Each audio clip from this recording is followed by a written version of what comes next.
Thank you very much for attending this session, the first session of the day. And I think we have been having this very good opportunity to see the implications in Central Asia for what is the critical resources and irrigation and water management, water stress, how this is extremely impactful in this region, and especially in the member countries of the bank.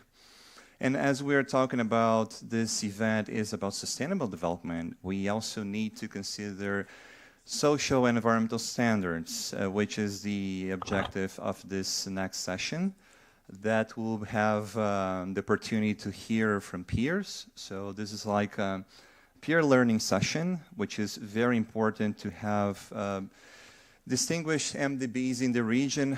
They are partnering with the Eurasian Development Bank in the field as well. Asian Development Bank and Asia Infrastructure Investment Bank will be joining online today. But before we get to the discussion, I also wanted to introduce some few words about our own new phase in the bank, as have also been discussing and engaging with the international community and our peers for our own footprint, our own environment and social policy, as we can see now on the screen. This is a very important work that the bank has been conducting since the beginning of the year, more deeply, to really understand its current stage, its current maturity for measuring the impacts, not just the negative impacts, the potential offsets, how it's important to understand the projects that we are developing in the region, how they are affecting environmental and social factors, how they are also improving the people's lives, how they're also tackling with how it can be important to understand resettlement of the local population, how can be important to understand whenever we are dealing with the local communities, how it's also important to see how the effects of those projects, they really unveil very good outcomes on environment and social standards as well. So we made a very important contribution for understanding where we were in terms of our own investments, our investment portfolio, as you can see here on the left side of the screen. Our investment portfolio is very concentrated in the traditional industries, so basically mining, energy, transportation, and they're all very carbon intensive. They're all very environmentally sensitive, but also have important implications on social standards. So we have labor standards, health and safety for those projects, for mining projects. This is also something that we really wanted to catch up more and understand where those impacts they are going to be in the end of the value chain. So we also made some very good, let's say a very good deep dive, understanding the landscape, the market, assessing our peers, looking internally as well to understand where we were in our level of maturity. And we understood that we really wanted to make it even further than the minimal requirements that we have in our previous policy. So this is a very good, like the dynamics that the markets are changing, and especially whenever we consider the World Bank Group when they unveiled their, let's say, very non-standards, the 10 standards and safeguards years ago. We consider that as well, how it's important to be tackled, not just from the international perspective, but also how it will be seen in Central Asia. So we also need to tackle how this modernization, this better harmonization of our own policy will be also applicable for the local standards, so for the local context and the regional standards of the those member countries that we have. So, and how those also affects the economy. So we basically foreseen those, we revised, we expanded, we developed new standards as well in the bank. Not just on the categorization of those projects, especially category A and B, but also we now understand more how those projects they will positively contribute for the sustainable development in the region, how those investments that the bank is committed with, they will also help our country members to achieve their NDCs, to achieve the accord of the Paris Agreement, how they will achieve their long-term goals for decarbonization pathways for their economies. So we wanted to understand more about the contributions of those projects, and of course, the monitoring process that will also going to be expanding more and more. So here we can see how it was basically the previous procedure that we have in our own policy. Basically, a very straightforward process, but it was, we understood it was not engaging with the effects, the outcomes, more on the impacts, and especially the safeguards. So this is something that we added now, and we are considering to be approved in the next few months internally by the bank.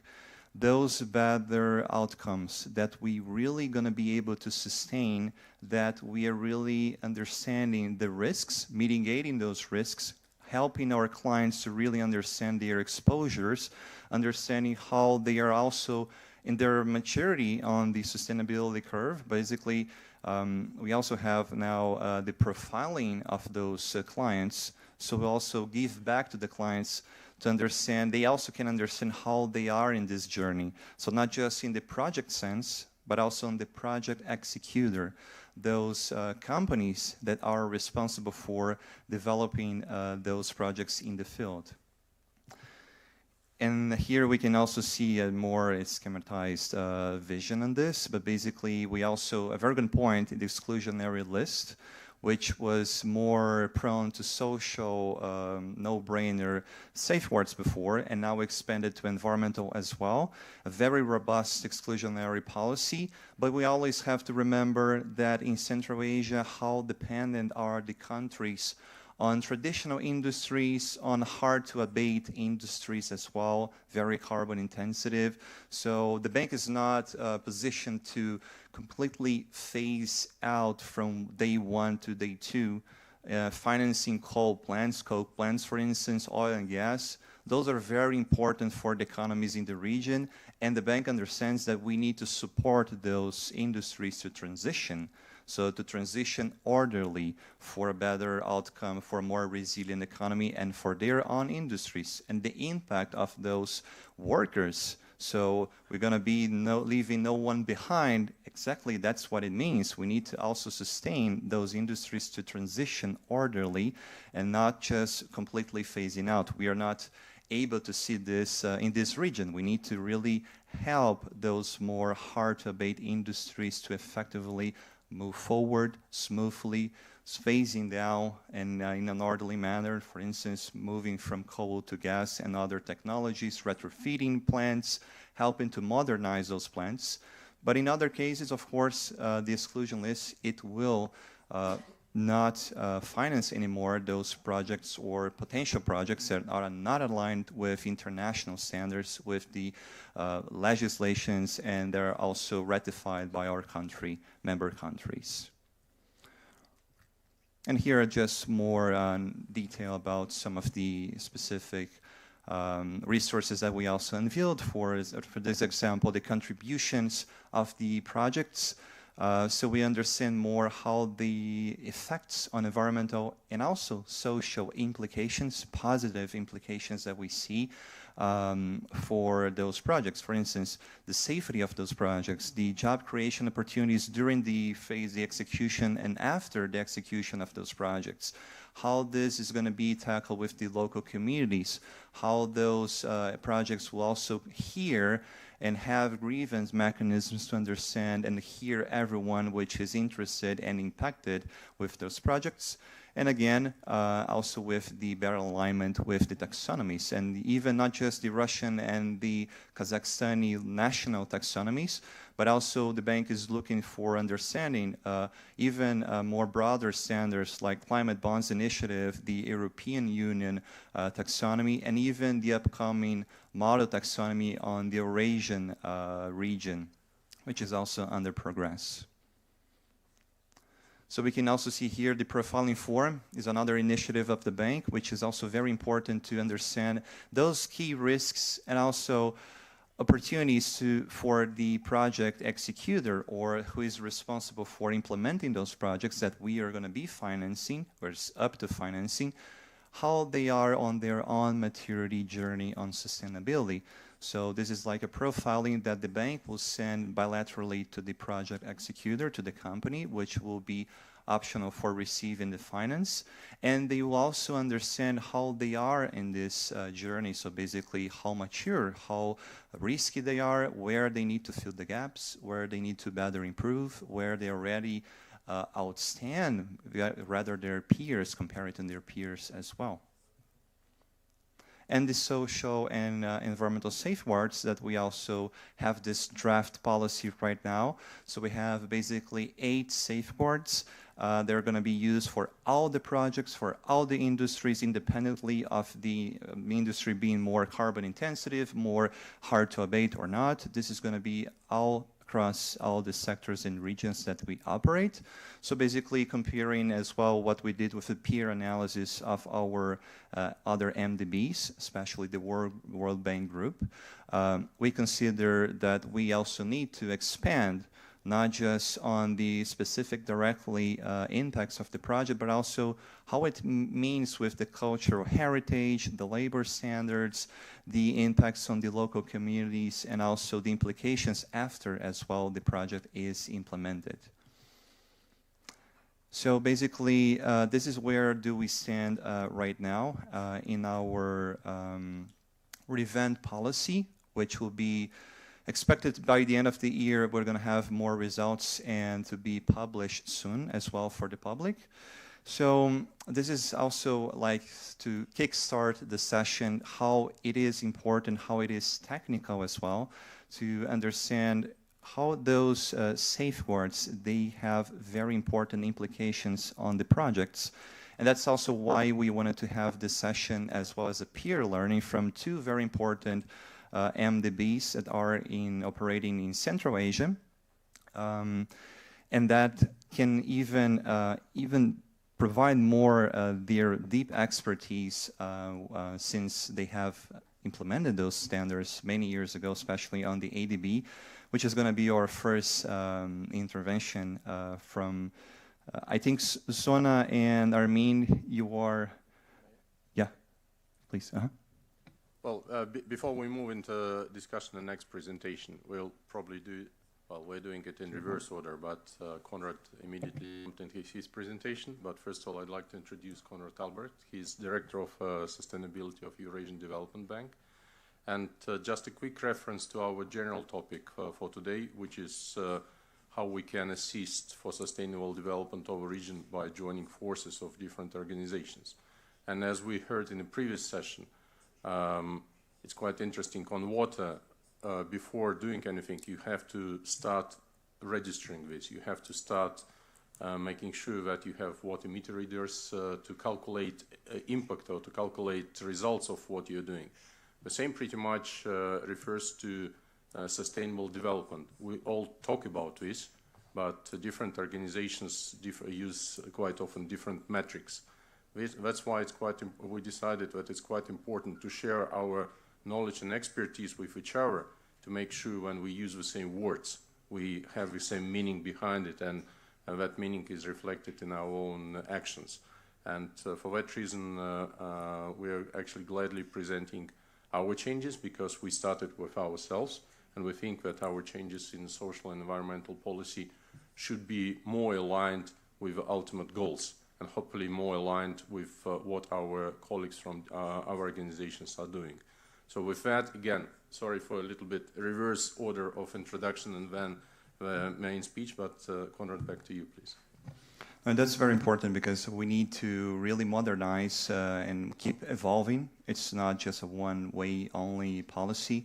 Policies are ready to be modernized and also harmonized, as Denise said, with international standards and the peers. So basically the other MDBs were a very close community. And that's also very important to see and participate in those also working groups at MDBs. And also I was in London last week, and also our panelists, they were also there sharing their own experiences and the plans for even better harmonization of the safeguards and the standards across the community. But that's also the point for the discussion today. We wanted to hear from the experiences of very important banks in the region. And starting with the ADB, the Asian Development Bank, I also wanted to give the floor for Ms. Sona and Armin connecting with us online. Before we get started, I also wanted to have some guiding questions for both of you. I think I can see you on screen, just confirming you are already there. Well, as we move forward. Yeah, so I wanted to understand, Sona and Armin, some guiding questions to warm up, right? Especially on the early stages of development of the ENS standards of the ADB. What kind of resistance or roadblocks, roadstones the bank has encountered, and how it means for maybe better or more higher costs for the project, delaying the execution of the projects? How were the reactions of the companies there? How were the relationship with the stakeholders, from NGOs to SCOs as well? The parties are mostly usually interested to go deep dive on the methodologies of the MDBs, as we are also very well aware. The questions that they raise, especially to understand the executive implementation of the standards and how that impacts the communities and the environmental footprint. Even on the side of the higher risks of the project, so for projects A, category A, like how can we go in addition to the minimum standards, but not to overwhelm the project executors, the companies, with too many higher standards, and especially in a region which is a more frontier emerging market like Central Asia. So usually the companies may not be up to all those very high marks. And even on the technical, and that's the ending point, the technical assistancy, technical capacity, education, building, and helping the clients to get over this possible overcoming those barriers. How the ADB has been able to deliver this, let's say, challenges, but also seeing opportunities in this region, in Central Asia. I'm going to have 15 minutes, so the floor is yours. Thank you very much. Thank you very much, Kalex. I hope you can hear us. We are joining you from Manila, our headquarters in Manila. So my name is Sona Pagosian. I'm the social development specialist from Office of Safeguards, working in Central and West Asia regional department countries. Armin Eidkerian, similar to Sona, I am working again for Central Asia, and I'm environment specialist here. Trying to can you see our screen? Yes, we can. And now your pointer is working. Yes. Yes, I'm trying to. Yeah, thank you for this opportunity to really discuss about the social and environmental standards, experiences and challenges. And thank you, Konrad, for guiding questions. We will be trying to touch base on those questions during our presentation. Some of those questions are very practical. Some of those questions are more about strategies, and some of the questions are about how we're gonna change or update our approaches to address those challenges. So before maybe going to more strategic level discussions, we would like to have a very quick reminder about the main challenge with which all international financing institutions are facing when implementing or when financing big, especially big infrastructure projects, as you truly mentioned in your presentation, and all the IFIs traditionally trying to be really take a really responsible approach to any investments, and setting some high standards for our borrowers, for our clients, to be able to comprehensively manage these social and environmental risks in any project. And I think our role, apart from financing those projects, is really much about how we assist and how we support our borrowers or clients to to take a comprehensive approach and to prepare, adequate environmental and social management plans to be able to manage those risks. And just to remind that our safeguards policy statement, which is from 2009, applies for all ADB finance projects, both sovereign and non-sovereign projects. And the principles set in the policy are equally applicable to all our projects. And here I would like to mention that some of the issues which we will discuss now, these are issues which we are now facing as per our experience applying the current policy. However, as you may know, ADB is now in a process of updating the policy, and we'll also present you some views and a vision how we are gonna update the policy to meet the needs and to fill in the gaps which we see now over the years implementing projects not only in Central Asia but all over all our development member countries. Just a quick, presentation, because although our presentation is based on, it will be mostly focused on Central Asian countries. However, I just want to provide you just a very, broader understanding that the Central and West Asia department in ADB have somewhat sub-regions in it, and we will now focus on more of Central Asian countries. However, we also have, we are also working in Caucasus countries and also in Central South Asia countries like Pakistan and Afghanistan. And our experience and challenges in safeguards are, although there are a lot of common issues, but also there are a lot of nuances and a lot of specifics in working in all of these sub-regions. So coming to the main challenges, here we tried to put together some of the main challenges which are, I would say, cross-cutting for environmental and social safeguards, and we face them almost in all countries, not only in Central Asia, but we will try to be more specific what are the challenges specifically in Central Asian countries. So as you were mentioning about the client's receptiveness, I guess, in one of your questions, client's receptiveness to ADB safeguards requirements and maybe generally on IFI safeguards requirements.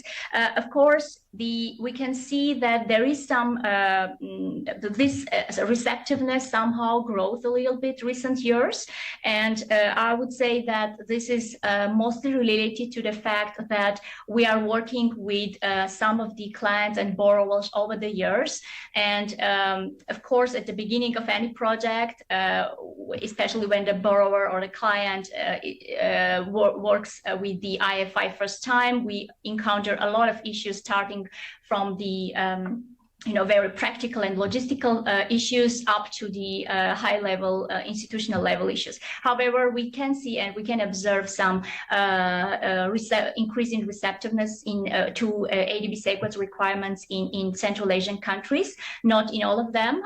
We still struggle and we still have some challenges. However, we can observe that, and we would like to believe that this is mostly because of the continual engagement with the borrowers and continual technical assistance from ADB's perspective. I would like to now over to Armine to talk about the other very challenging topic and area for us. This is about the capacity. So she will talk about the capacity-related challenges in Central Asian countries. Thank you, Sana. For the capacity, I just want to mention that clients and local environmental and social sphere in general, both for sovereign and non-sovereign projects, we are facing this issue. A lot of lack of experience, lack of professional specialists, and very high turnover of safeguard staff in our clients' organizations. Especially qualified specialists and consultants are available, but stretch with the number of the projects.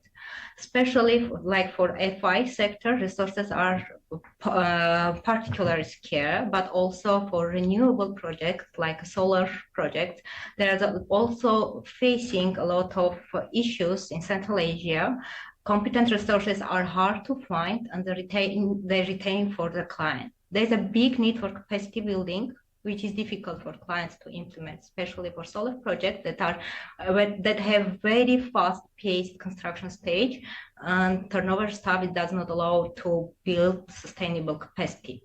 We started working with some strategic clients on this supra portfolio level, where they can plan for more strategic capacity building of local staff to engage them on multiple projects. So it's ongoing procedures here. Back to you, Sona. Yeah, thank you, Armina. And the other area which is really very challenging for us over the years, and we are really trying to support our clients on that, that's stakeholder engagement and grievance management. As you also touched base on that, Konrad, in your presentation, this is the area where the continual improvement is needed, and this is very much linked to the cultural context also in the countries, and we really need to help our clients, our borrowers, to adopt very relevant and adequate approaches, and filling the gaps between the national legislation and the policy requirements which we have. Basically, the lack of adequate legal and institutional framework is one of the challenges in Central Asian countries. And although, as I said, some of the countries adopted some requirements in their own national policies, which are now reducing the issues and reducing even the complaints which are coming to us because of these gap-filling measures, which we can see, for example, in Kazakhstan and Uzbekistan. However, the issue is still there, and these are the areas where our continual assistance from the international financial institutions perspective needs to be always there to support the clients on that. And the other topic, which is I guess very much closely related to the lack of stakeholder engagement and grievance management, is the engagement with civil society. And I think this was also one of the questions, Konrad, you were raising for discussion. The CSO's involvement, this is really, again, very critical area, cross-cutting area for overall safeguards implementation. And maybe, Armina, you would like to talk about some challenges we encounter in Central Asian countries on that. Yes, if in other regions more social complaints are coming to our organization, in Central Asia we are more engaged from environmental perspective. CSOs are very active in environmental assessment, technical parameters of the project, and integrity related issues. Now we are facing even that CSOs are supporting our stakeholders, complainants in formulating of their grievances, even there is a plan that grievances can be elevated to the accountability mechanism. In general, ADB approaches in relationship with civil organizations is the proactive position. We encourage clients to engage with CSOs to flag the issues and as early as possible. There's a special team now in ADB, it's called NGOC, who is proactive work with civil society. During policy update procedures, we were engaged with civil society to get their views and comments on the required changes in our policy. And now we are in a stage of consultation with CSOs on the draft policy. On the project level, lessons show that it is possible to identify and engage civil society during the consultation process and start dialogue as early as possible to manage their expectation and maintain productive relationship even during project implementation. Yeah, thank you, Armina. Just maybe to add on that the general approach here would be that we try to also encourage our clients to be more proactive than reactive when it comes to engagement of CSOs. So there are a lot of topics we can, of course, discuss here, but maybe just quickly run through some of the specific areas we face in regard to social safeguards and involuntary resettlement, and we will touch base also on few areas which are specifically challenging in environmental side because of the strict time we have. I will not go into much detail. However, just to specifically mention about one of the areas which is very much need to be considered in Central Asian countries, that's the engagement of local governments in resettlement planning and implementation, because even our borrowers' clients may be very receptive, may be very much ready to implement the policy requirements. However, in most of the Central Asian countries, the resettlement planning and implementation process by law is with local governments, and their role is very key there. And sometimes we see this kind of a gap and miscoordination between the borrower and local governments, or late involvement of local governments in those processes, which obviously bring a lot of issues during the execution of the project.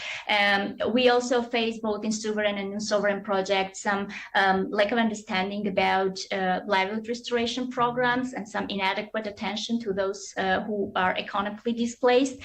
This is the area where we now trying to provide more guidance to our clients.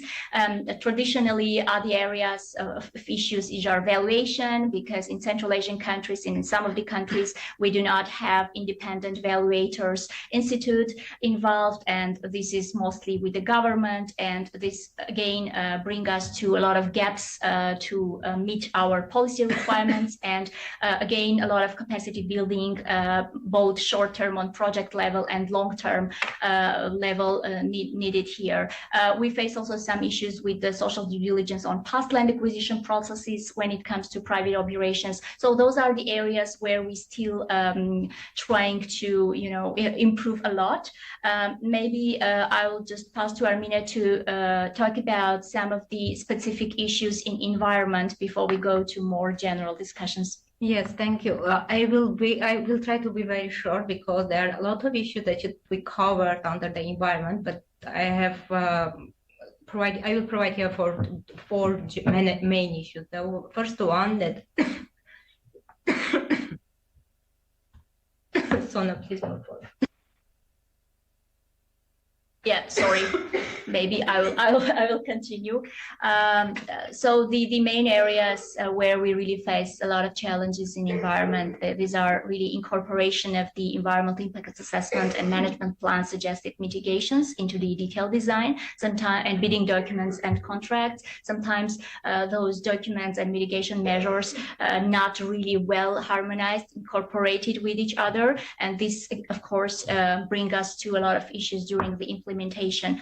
And comprehensive assessment on the physical, biological, socioeconomic, and cultural resources, including operational stage impacts. Again, sometimes we face lack of comprehensive impact assessment in this regard.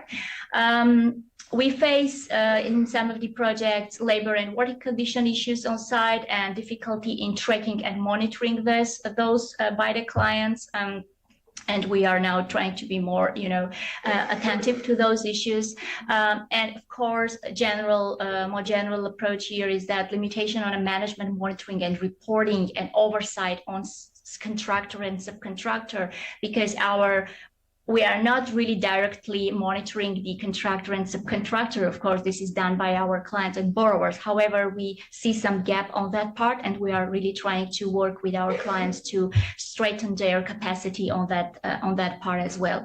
So as you can see, the issues are really very, very specific, and these are coming from field, and we can talk a lot about that. However, coming to the importance of standards, applying the standards, and being more let's say, comprehensive in our approach to sustainable development. As I said, we are now ADB is now in a process of update of safeguards policy statement to modernize the policy and apply good practices, to harmonize the policy with other MFI's policies and enhance business processes and efficiency. And if you may know, our draft policy, draft environmental and social policy, new one, is now disclosed for final consultations, and we hope that the new one will be already approved and come into force next year. And just to mention some of the main changes which we have done in our updated policy. First of all, this is the vision. So the vision is to have more comprehensive and integrated approach when it comes to environmental and social sustainability. And we introduced very specific environmental and social standards, which provide more detailed and thorough guidance. And this is all, of course, to strengthen borrowers and clients' frameworks and capacity to manage the risks and impacts.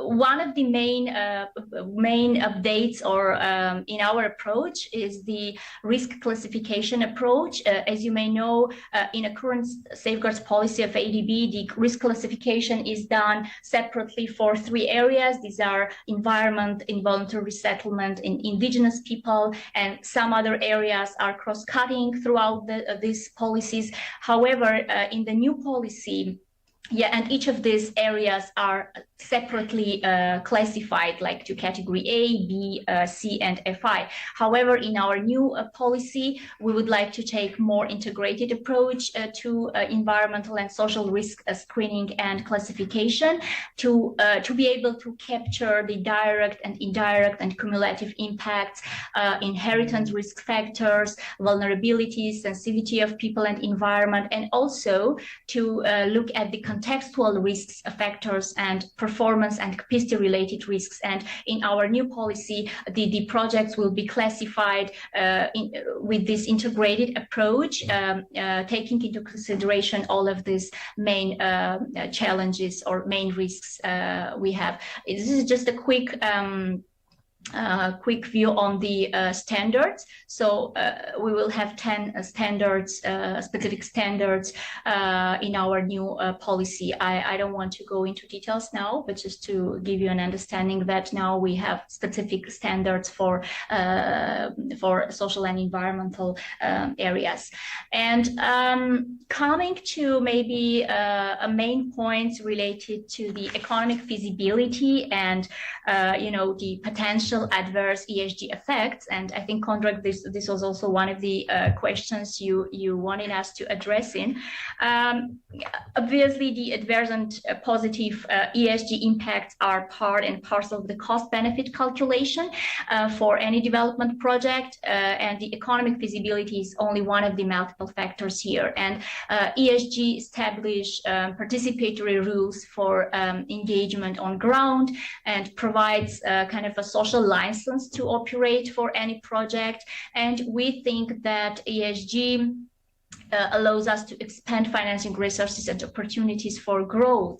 And although the ESG may, add some value or in a way, but however, from the other side, we think that the ESG may also contribute to cost reduction in long term. For example, when we invest in pollution prevention, reducing energy consumption, etc. And this is also allow us a more broad-based stakeholder engagement and adequate assessments to be done. And just a general maybe closing statement here, that the safeguards and ESG are very practical and they add value through sustainable environmental and social outcomes.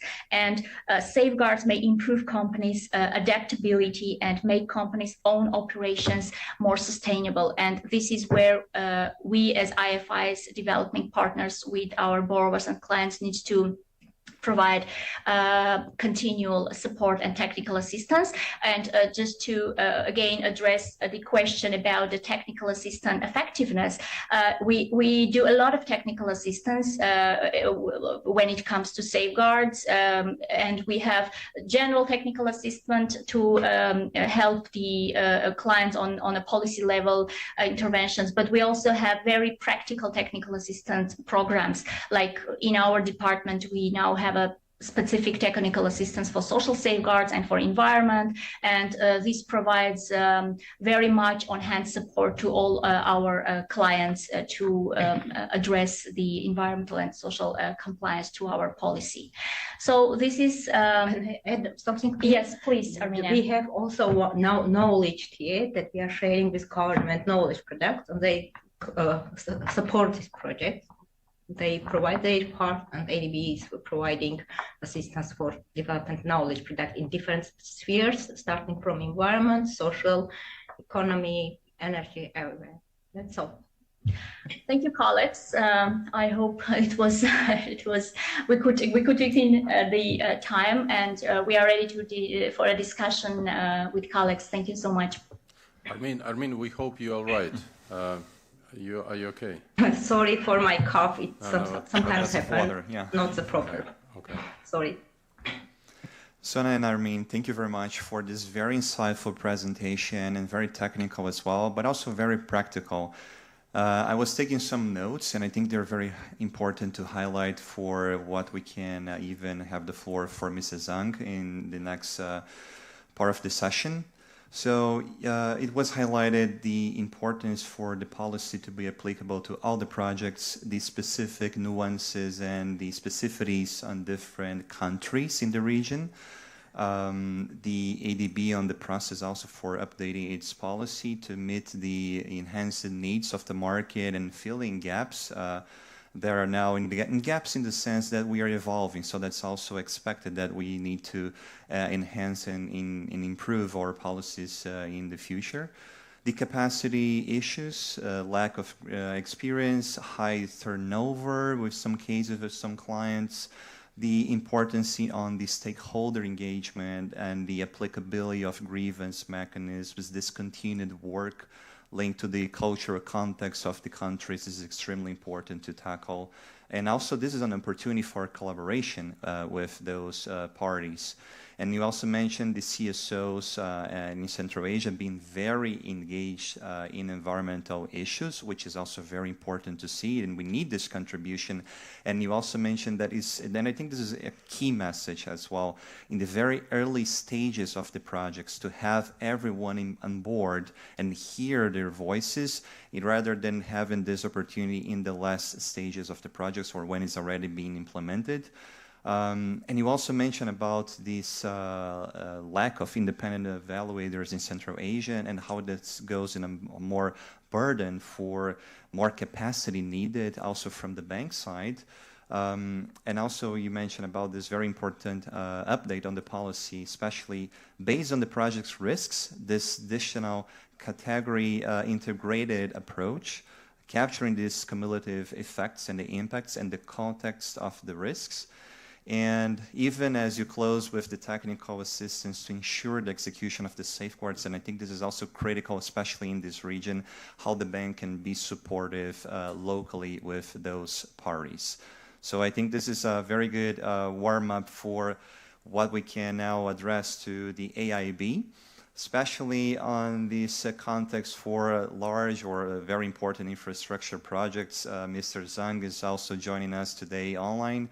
And have this experience also on the environmental and social safeguards to assess those projects in the region.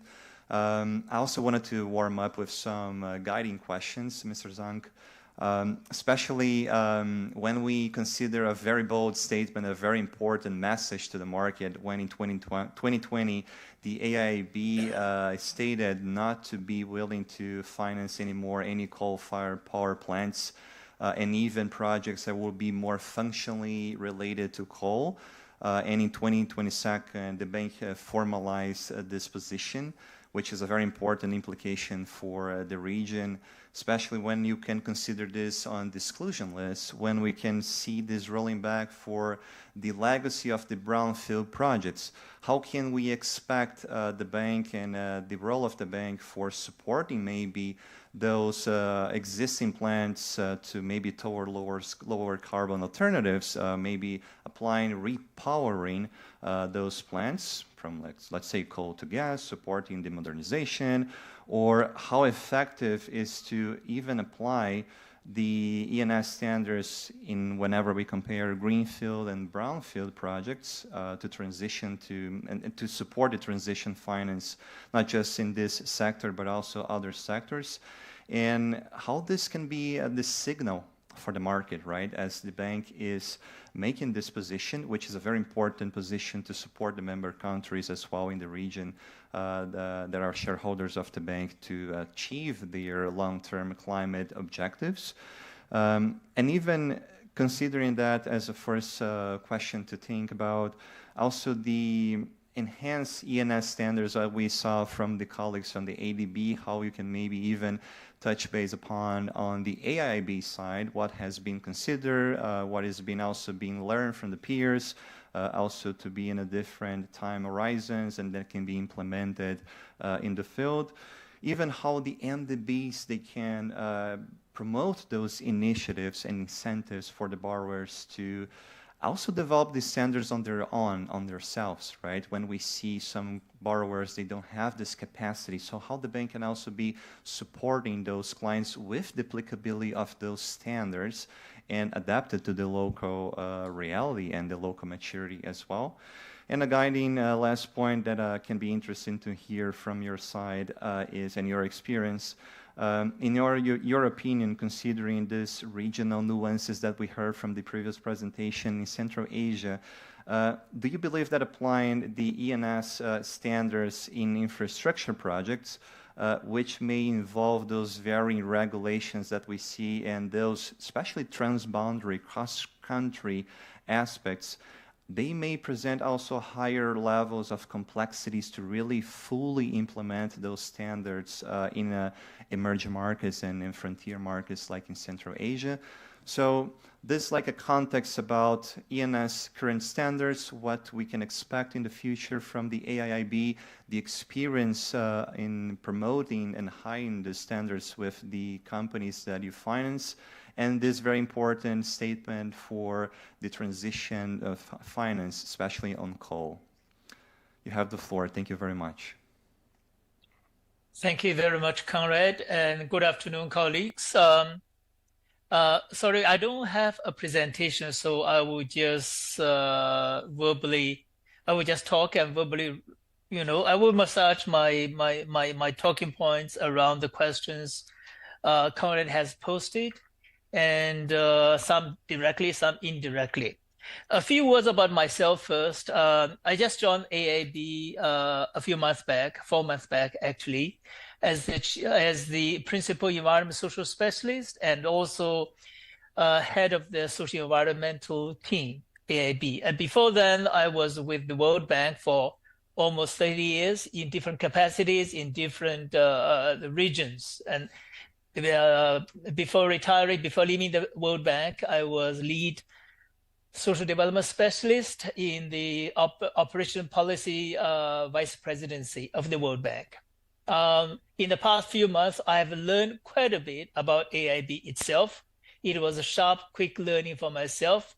I've learned a lot, but there are still lots of things, quite some that I'm yet to pick up. So in my talk, I would also probably mixing some of my own thinking based on my past professional engagement and some of these so far thinking. Some of these thinkings have so far actually got very strong and positive echo within the ENS community of AIIB.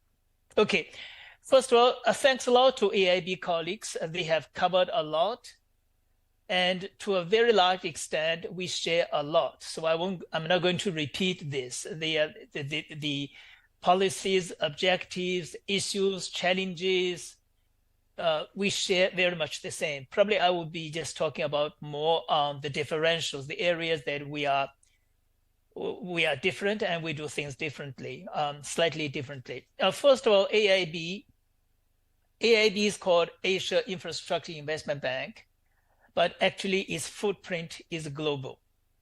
Its operation is global. Its operation is gradually expanding well beyond Asia itself, right? So AIB now is into Latin America, is into Africa. It's virtually everywhere. It's a matter of how much at this moment. And I think except probably Antarctica, everywhere else we have AIB operations. Footprints are everywhere.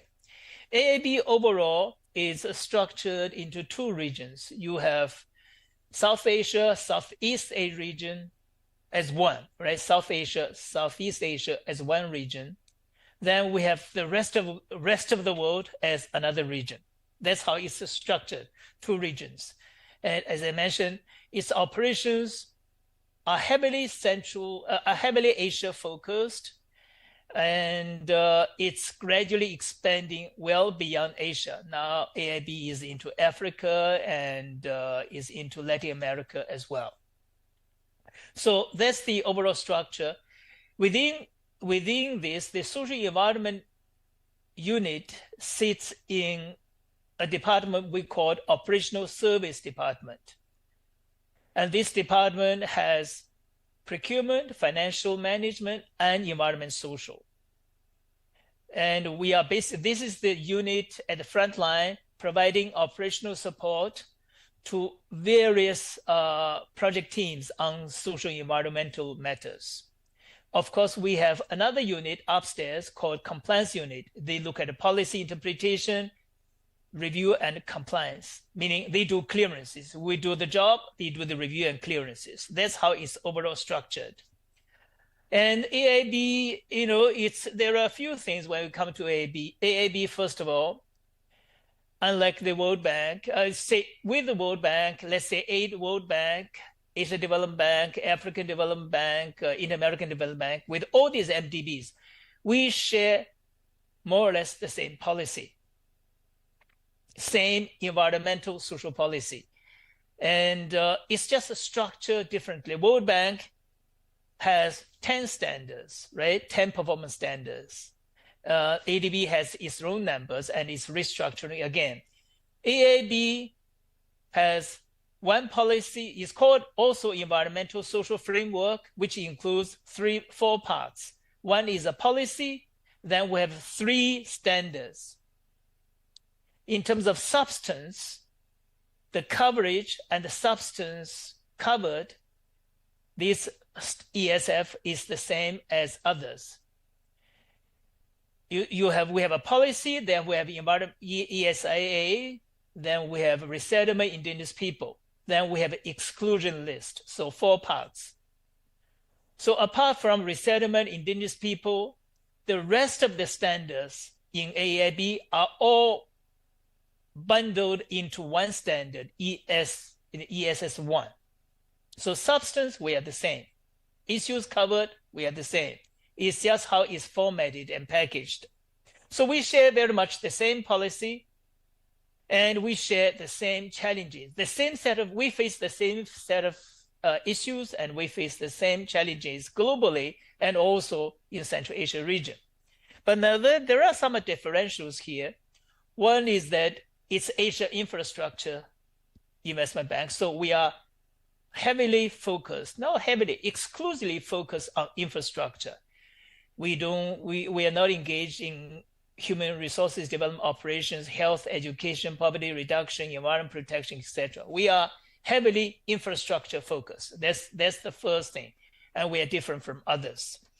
And the other thing is here, unlike the World Bank, ADB, and we have slightly nuanced different objective. Our objective is focusing on connectivity, improving connectivity in support of social economic development. So connectivity is our entry point, right? Unlike the World Bank, others, they have a poverty reduction, shared prosperity in mind. Here, there is a slight shift in terms of its focus in objective. The other thing, big difference for us is that AIB's portfolio is very different from, let's say, not very, but quite different from some of the MDBs. Here, our portfolio, we are engaged in public sector, which we call sovereign. Then we have private sector, which we call non-sovereign. And we also have guarantees. We are also active in capital markets. We have bonds, funds, equity financing.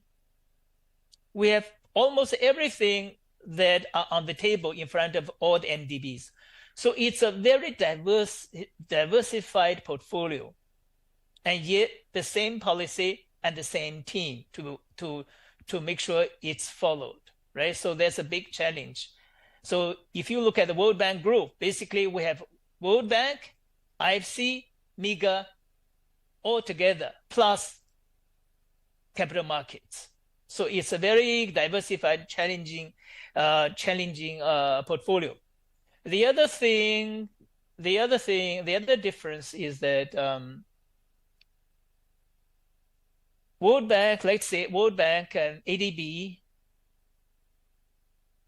program and implement their projects over a long-term client engagement, meaning country government, right? They have country offices, they have a long-term framework for collaboration, and they have the annual country programs based on the long-term strategy, engagement strategy, and they have continuous partners, consistent partners, and continuous dialogue with the same government.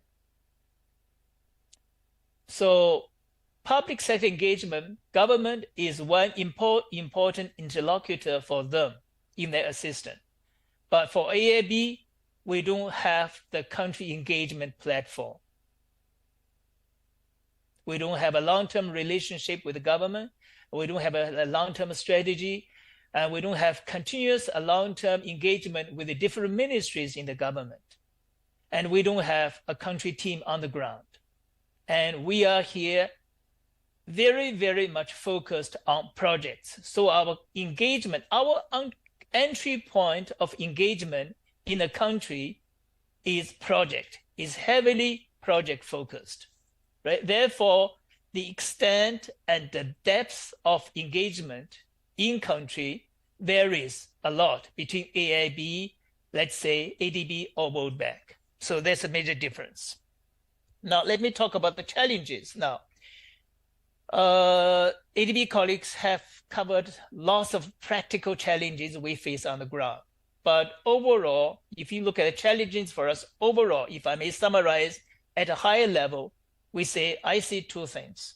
One, capacity building. Capacity building for enhanced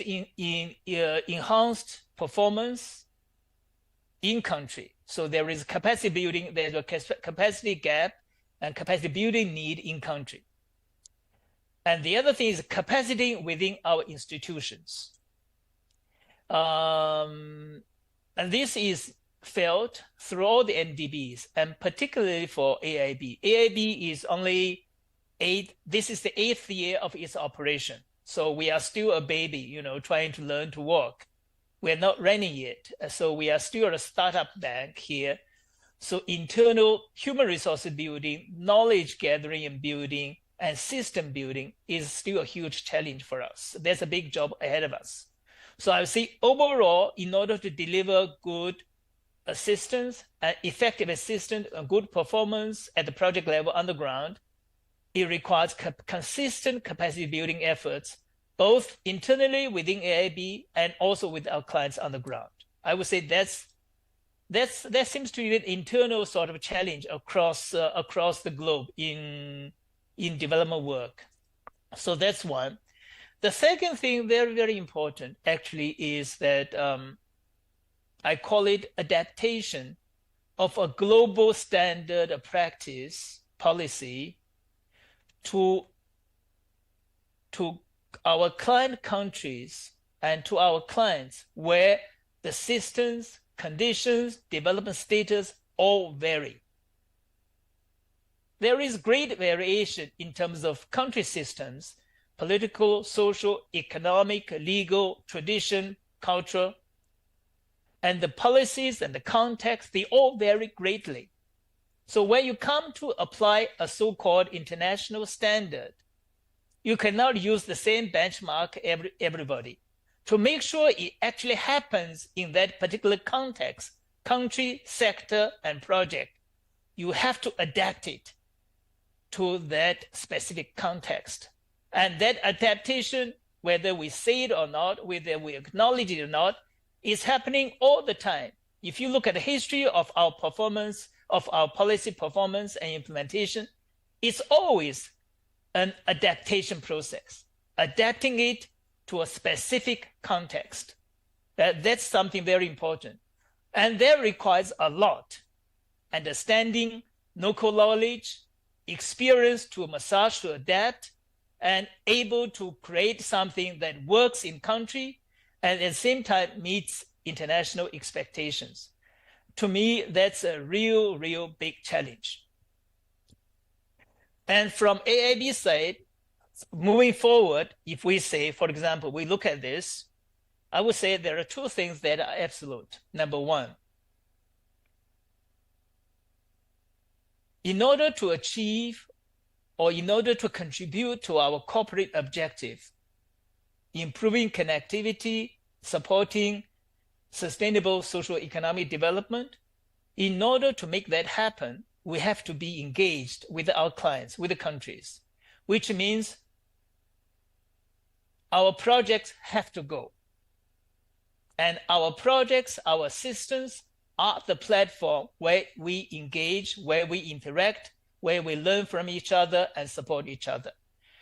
Without projects, you don't have the bridge, you don't have the platform to even engage. How can you make any impact?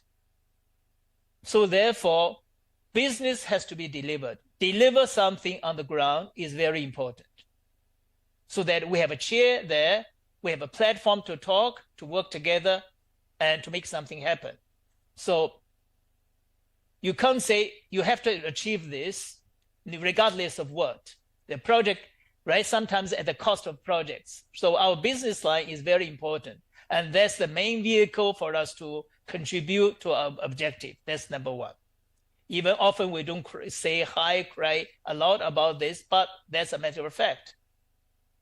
And the other thing is absolute, is that you got to make sure we are in compliance with our project. No project out of compliance with our policy will be accepted or approved by our board. So that is a zero tolerance approach for non-compliance. So contribute to the business, making sure our development business continues, at the same time making sure we are doing good on the social environment point. These two are two fundamentals that we have to follow in all our engagement, right? So this is what I want to say, and Conrad has a specific question on coal. By training, I'm a social development specialist, but this I've talked with our environmental colleagues, climate change specialists, etc. Say, what is the bank's stand on this? Ever since our ESF was issued back in 2016, there have been various revision efforts here and there, small revisions here and there throughout the past few years. The latest version you have, if I may share the screen, can I share the screen? You should be able to. Let me see, where is it? Okay. Can you see my screen? We can see your screen? Yes, now we can see it. Okay. This is the ESF. At the end of, remember I said our ESF has 4 parts. 1, environmental social policy, 3, standards, and number 4 is an social exclusion list. In this list, there is 1, 2, 3, 4. At the end of it is list number 15. And this is a formal position. This is the latest version. It says thermal coal mining, coal-fired power and heating plants or projects that are functionally related to coal. And this is on the exclusion list. Yeah? Mining, coal-fired power plant, heating plant will not be supported. It's on the list. Now, here, the last part of it, if you look at the phrase, projects that are functionally related to coal. There is a footnote defining what is functionally related. And if you look at this, so what does that mean? So it means associated facilities that are dedicated to enable mining and use of coal. That if you are building a road supporting a coal mine, highway supporting a coal mine transport, and people probably say that's associated, right? It enables the mining activity of the coal. And also without dedicated coal-based power supply. So if you are supporting a facility that's dependent on the use of coal, and that plant or project will not be supported. Now, there is nuance here. Look at the second part of this footnote. It says, in order to assist clients to reduce their coal use. Reduce coal use is a fundamental concept word, key consideration here. Say the bank may support. It doesn't guarantee that they will support. It doesn't say no. It says may support projects that are aimed at early retirement or replacement of coal, retirement of coal plants, replacement of coal with low carbon fuel services. All projects for decommissioning, remediation, or redevelopment of affected coal facilities. So there is a small opening over there.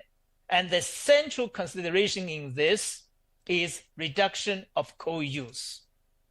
But this is a highly contextual decision based on each individual project, right? There is no policy,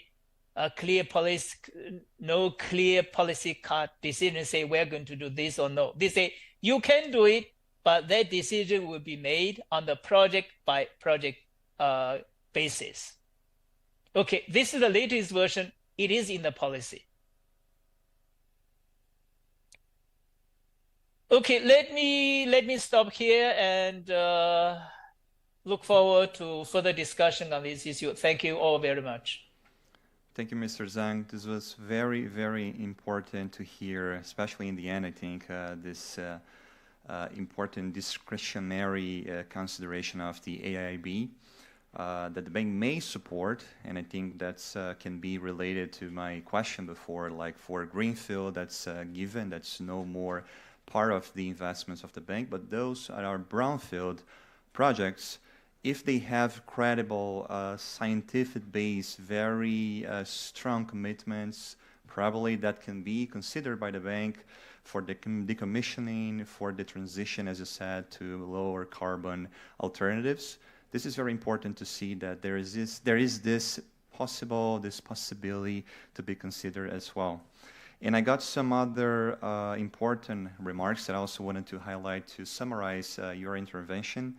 As the AIIB, not just focus in Asia, but I also said it's also globally. So that's also important to see the MDBs more and more expanding their footprints, not just in terms of projects, but also in terms of cooperation, collaboration, and between the other MDBs as well, and other countries. I think this is a very important stage that we see more and more on the MDBs being unfolded in the market. That you also mentioned about the framework on the policy being having those key 3 standards, the substance, as you said, the issues, but across the board, the same policies adapted to the local context, to the local nuances, as the word that was used by our friends from ADB as well. But also facing the same issues in Central Asia, but more focus on infrastructure, as I said, exclusively on infrastructure projects. That's also by the name of the institution, so that's also very important to highlight. And as you said, public sector, private sector, very diverse set of opportunities that the bank has been unfolding, including with equity investments. This important statement, as you said, for long-term collaboration on the country programs that you have local offices for this capacity building. This is something extremely important whenever we're tackling about the environmental and social standards to be exactly very important to apply those, to implement those in the field. And you also mentioned about the challenges to statements, right? So this capacity building, so that I think that's across the board, especially in this region, also shared by the ADB. So I think for today we can really highlight capacity building, support to the clients, training and education, very importantly, that the MDBs, they need to keep progressing more and more. And also, as you said, about this adaptation of the global standards for the local reality, for the local context. And in the end, the most important piece as well, to have, like, as you said, like a zero tolerance approach of the bank. And I think this is a very important statement that all the projects, they need to be in compliance with the policy. So its execution, it needs to be really effective, otherwise will not be considered for finance. So, and I think this contributes for all the session that we have today. We have 1 minute left, and I don't know, maybe just one question, maybe from the audience. Yes, give the microphone. And we have translation, right? Yes. У меня вопрос вот по тем проектам. Какая вообще политика банка по проектам уже выданным кредитам? For the projects, for the infrastructure projects, loans that you have already issued, including carbon-intensive projects that were issued back in 2015, 2016. Okay, let me try and answer this from our part. Asian Development Bank, but I will also ask colleagues from Manila and Beijing to answer on your side how you evaluate old projects which is still being served by your bank because the decisions for them were made earlier than the current policy being implemented. So there might be some contradiction between your current policies and old projects which you run. В части, касающейся Евразийского банка развития, у нас, ну, во-первых, как бы после того, как деньги выданы, After the money has been underwritten, it's very hard to demand anything new from the borrower. And here we, according to the loan agreement, have to follow it to the letter. However, the monitoring system integrates actual indicator performance, their compliance to ESG standards that the project must achieve in its lifetime. When, however, the project is in high level of completion, it's hard to integrate, but we're still trying to do it based upon mutual agreements between the bank and the borrower, as there are some legal considerations there as well. How your current policies deal with old projects which might have some discrepancies between two of them? Any short comments on your side? From ADB's perspective, I just can add that if there is ongoing project, then nothing will be changed. But however, now in Central West Asia region, we have power plants project. They are working on the gas, not the oil. So this project still will be ongoing and will be completed according to legal agreements and project details. Ms. Zhang, do you have any comments? No? I think you also covered partially this on your intervention, so we have to wrap up here, and well, we have to stop. And I really appreciate for the ADB and the AIB for joining us today. Sona, Armin, and Mr. Zhang for your very good interventions and for sharing your experience with this audience here focused in Central Asia. We were very delighted to have you, unfortunately online, but the next time we hope we can also connect on site. That will be very interesting to share more experiences and other opportunities. Thank you very much. Yes, thank you very much a lot. Thank you. Thank you for invitation and Thank you. very interesting discussion. Wish you productive discussion further. Thank you, colleagues. Bye-bye. Thank you.